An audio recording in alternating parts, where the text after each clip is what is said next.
Hi, my name is Liz Castro. I'm a computer book writer.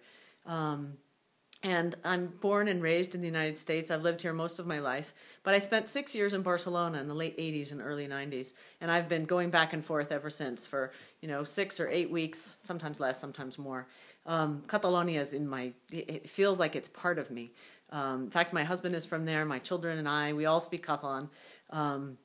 And it's become part of my life. And one of the things that I've always wanted to be able to do is explain my Americanness to my Catalan friends and family, and my Catalanness to my American friends and family.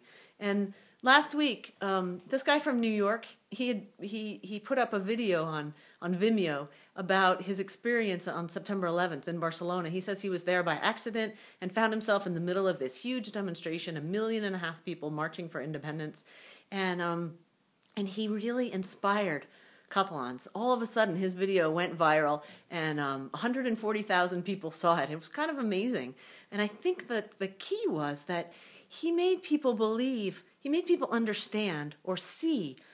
No, he made people feel that they were heard. He made Catalans feel that somebody saw them for what they were, not for flamenco dancers or for bullfighters or for sombreros, which they actually sell in Barcelona, but for what they really are, for their own Catalan culture.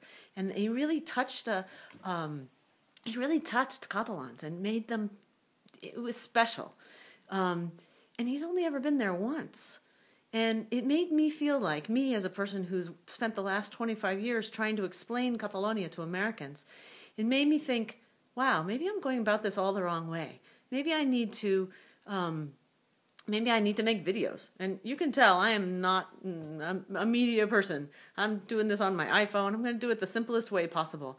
But I'm hoping that, I've been there more than once and I know a fair bit about it. And maybe I can explain things in a way that Catalans can't explain to Americans, and Americans who've been to Barcelona just a short amount or not at all can't understand. So that's my hope. And we'll see how it goes. Maybe it'll be really boring. I hope not. And maybe not.